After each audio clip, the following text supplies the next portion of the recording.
This is the second chopper crash in Arunachal within 6 months. Earlier in October 2022, an advanced light helicopter WSI based at Likabali in Assam crashed in the general area of 𝗟𝗡𝗩𝗓, south of Tuting in Arunachal Pradesh. On that occasion, all 5 personnel on board were killed in the crash.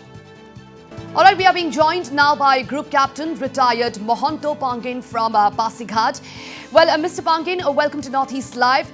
Mr. Pangin, another chopper crash. Now, this is the second crash within 6 months. Now, why these frequent tragedies? Very sad news. Today, we also received the news from the media that one more cheetah helicopter has crashed near 𝗡𝗢𝗪𝗓, Mandala in 𝗡𝗢𝗪𝗓.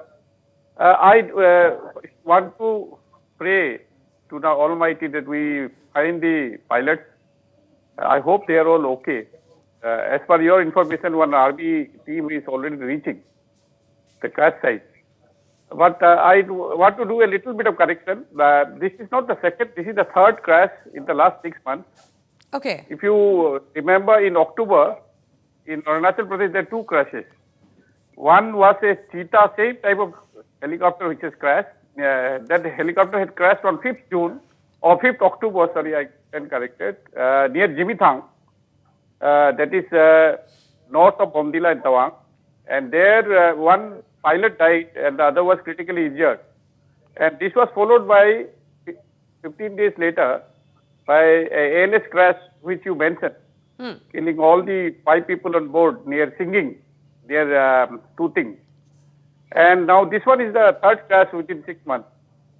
And it is very sad. And what I want to point out is, generally that valley, that deep gorges are there between 𝗡𝗢𝗪𝗓 and 𝗣𝗥𝗧𝗪𝗓. Okay. And what we call in our armed forces terminology, it's called 𝗟𝗓𝗪𝗓 Pass and 𝗡𝗥𝗪𝗓𝗪. 𝗟𝗓𝗪 Pass and 𝗡𝗥𝗪𝗓𝗪 is one of the most critical areas as far as helicopter flying is concerned. The altitudes are also high, and also the terrain is very rugged with very deep gorges. And generally, 𝗟𝗪𝗪 Pass or 𝗡𝗥𝗪𝗓𝗪 is generally filled with clouds. And one has to be very careful when negotiating this so-called pass, aerial pass. And while negotiating, many of the accidents have taken place while negotiating this 𝗟𝗪𝗪 Pass and 𝗡𝗥𝗪𝗓𝗪. So normally it is filled with all types of clouds and CV activities. And I hope that is not the reason, though I'm sure the army authorities will order a board of inquiry and we have to wait for the recovery of the black box. Okay. Now, Mr. Pangin, according to you, what precautions can be taken to avoid such tragedies? To my understanding, with little bit of experience, I have served in 𝗟𝗔𝗩𝗓 Glacier also. Normally, cheetahs and 𝗟𝗔𝗥𝗧𝗪𝗓, they are the workhorses of the armed forces. And normally, cheetahs are the lighter version of the 𝗟𝗔𝗥𝗧𝗪𝗓, and they are used for high altitudes. And normally, the records of high altitude flying are held by the cheetah aircraft. And cheetahs normally always fly in pairs. That means 2 cheetahs fly together. Generally, they fly over terrain where there are always cheetahs. Now, I'm not sure in this particular mission if there were 2 cheetahs or only 1 cheetah was flying for that particular mission. As per your report, what they were saying was it may be only 1 aircraft. So, I don't know why the SOP was changed. But like I told you, I have personally written 2-3 articles on this. I am calling Arunachal as the new Bermuda Triangle for the number of crashes that has taken place. So, on an average, 1 aircraft crashes per year. Since 2000, you can start counting from 2010. And many reasons are there.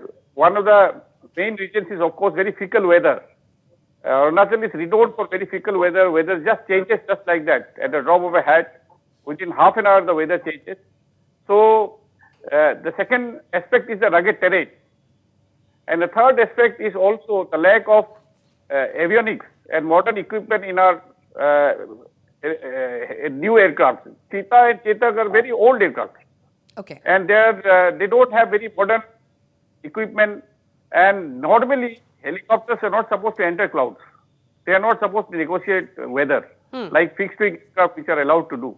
Okay. So nowadays, advanced equipment like weather radar and all kinds of ground proximity warning system, terrain collision avoidance systems are available.